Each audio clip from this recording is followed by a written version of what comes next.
Assalamualaikum warahmatullahi wabarakatuh, dan selamat pagi dan salam sejahtera untuk kita semuanya. Sebelumnya, perkenalkan, kami dari kelompok 1 Statistika akan memaparkan materi terkait fenomena putus sekolah di Indonesia. Nah, sebelum memulai pemaparan materi, izinkan saya untuk memperkenalkan diri serta anggota kelompok 1 Statistika ini. Nah, untuk tentunya yang pertama itu ada saya sendiri, Nanda Amanda, selaku moderator pada pemaparan materi pada hari ini. Selanjutnya ada Rian Valentino Nababan, kemudian ada Asfar Deva Muntazar, kemudian ada Zahra Apriani, selanjutnya ada Muhammad Rifa Al-As'ad, selanjutnya ada Yuriko Faras, selanjutnya ada Syahrir Ivan Mardika, dan yang terakhir itu ada Syafabita Berliana Ramadhani. Nah, itu adalah anggota kelompok dari statistika. Nah, selanjutnya, terkait pemaparan materi pada hari ini, saya tidak hanya sendiri, saya bakal dibantu oleh rekan kelompok saya, yaitu Zahra Apriani. Kepada Zahra Apriani, boleh dong untuk on mic dan memaparkan materinya terkait permasalahan yang akan kita bahas pada kelompok ini. Oke, pada presentasi kelompok ini, saya akan menjelaskan mengenai analisis tingkat pendidikan anak sekolah dasar, penyebab dan akibat dari fenomena putus sekolah di Indonesia. Boleh slide?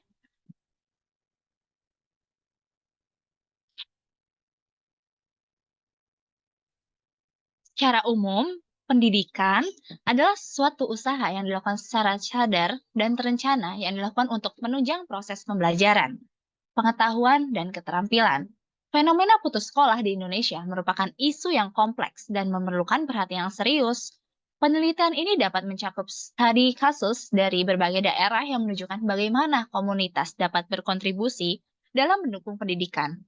Penelitian ini dapat memberikan wawasan yang berguna untuk merumuskan strategi pendidikan yang lebih inklusif dan tepat sasaran.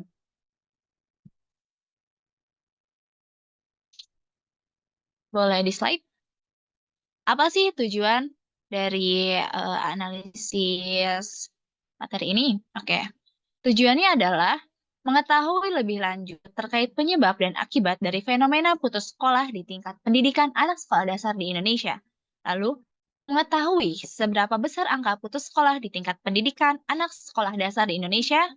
Selanjutnya, memaparkan kondisi serta memberikan rasa empati terhadap anak yang terhambat akses di dunia pendidikan karena beberapa faktor. Dan yang terakhir adalah meningkatkan sikap perhatian orang tua terhadap anaknya yang memerlukan mutu pendidikan agar terpenuhinya fasilitas pembelajaran. Oke. Melandainya isu di sektor pendidikan merupakan perihal yang sangat perlu ditindaklanjuti. Untuk menciptakan generasi yang menunjang keberhasilan dan kesejahteraan di masa yang akan datang, analisis dari survei penduduk antar sensus 2015 menunjukkan 57% anak dan remaja usia sekolah penyandang disabilitas tidak bersekolah. Potensi anak harus dipupuk sejak tahun-tahun awal kehidupan mereka. Dan akses ke layanan pendidikan anak di usia dini atau PAUD terus ditingkatkan. Pendidikan tingkat sekolah dasar menjadi acuan pertama dalam meningkatkan kualitas pendidikan di Indonesia. Fenomena anak tidak sekolah ini masih belum tereksplorasi dengan baik. Padahal kan jumlah anak tidak sekolah masih cukup besar. Saat ini, kebanyakan program pendidikan tuh masih terfokusnya pada anak-anak yang masih berada di dalam lembaga pendidikan preventif ya.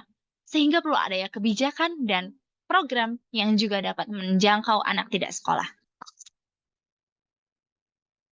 Oke, di sini kita melihat diagram. Ini adalah diagram dari jumlah siswa putus sekolah tingkat sekolah dasar tiap provinsi di Indonesia. Kita bisa lihat ya diagramnya. Nah, ya.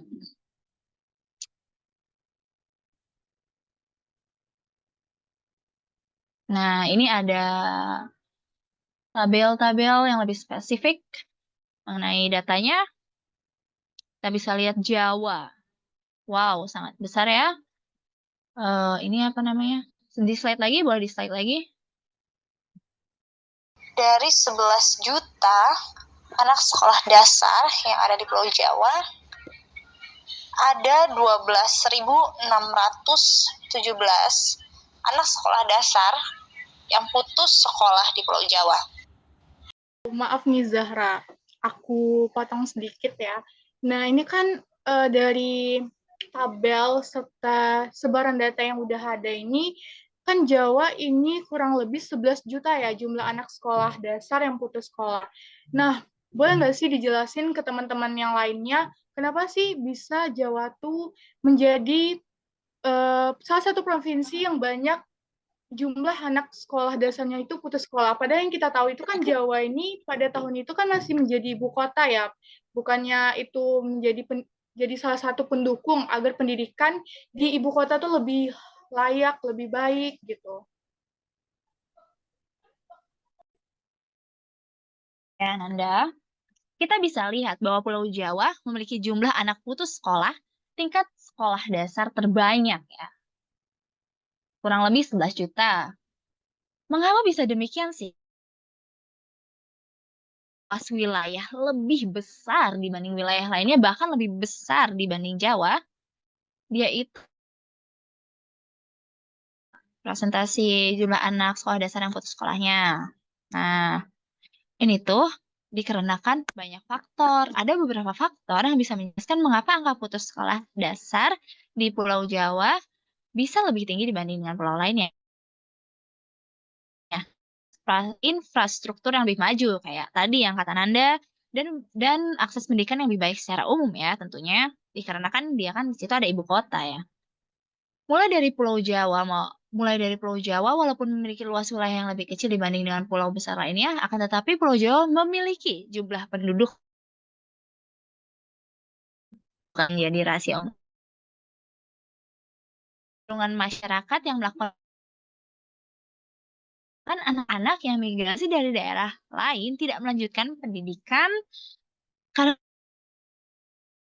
bisa juga karena faktor ekonomi yang paling penting ya. Faktor ekonomi keluarga yang kurang baik membuat mereka memutuskan untuk bekerja dibanding bersekolah. Nah, seperti contohnya banyak anak yang putus jangan, sorry ya, dalam tanda kutip, manusia silver, dan lain sebagainya dikarenakan keluarga mereka tidak mampu membiayai pendidikan mereka. Nah, untuk mengatasi masalah ini tuh diperlukan pendekatan holistik yang melibatkan pendidikan yang proaktif. Beberapa apa yang bisa dilakukan termasuk program beasiswa tentunya, peningkatan akses ke pendidikan gratis serta program pelindungan anak untuk pekerjaan berbahaya dan eksploitasi. Itu Nanda. Ya, teman-teman. Oh, jadi gitu ya, walaupun berarti Jawa tuh menjadi ibu kota, tapi nggak menjamin dari datanya itu diketahui kalau misalnya masih banyak yang angka putus sekolah di ibu kota ya. Begitu ya, Zahra? Iya. Oke. Nah, dari pemaparan materi yang Zahra sampaikan tadi, sebelumnya terima kasih Zahra yang udah ngebantu untuk pemaparan materi pada hari ini. Nah, berarti bisa ditarik kesimpulan, yang pertama itu terkait Pulau Jawa. Nah, Pulau Jawa itu memiliki jumlah anak sekolah dasar terbesar dengan luas wilayah yang relatif kecil, menunjukkan konsentrasi populasi yang tinggi. Nah, kemudian untuk di Pulau Kalimantannya itu memiliki luas wilayah terbesar, tetapi dengan jumlah anak sekolah dasar yang relatif rendah, menunjukkan kepadatan penduduk yang lebih rendah. Nah, kemudian untuk yang terakhir ada Pulau Nusa Tenggara, Maluku, dan Papua itu memiliki jumlah anak sekolah dasar dan luas wilayah yang relatif kecil dibandingkan dengan pulau lainnya. Nah, jadi untuk teman-teman sekalian, itu kesimpulan dari pemaparan materi pada hari ini.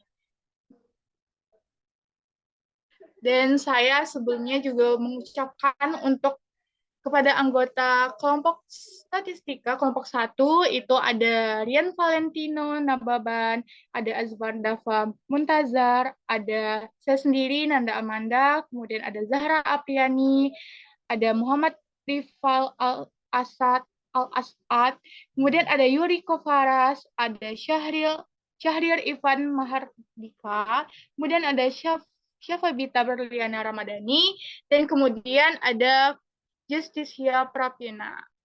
Oke, baik. Mungkin sekian pemaparan materi pada hari ini terkait kasus fenomena putus sekolah di Indonesia. Sekian presentasi dari kelompok 1 statistika. Saya akhiri dan teman-teman akhiri dengan wabillahi taufik wal hidayah. Wassalamualaikum warahmatullahi wabarakatuh dan salam sejahtera untuk kita semuanya.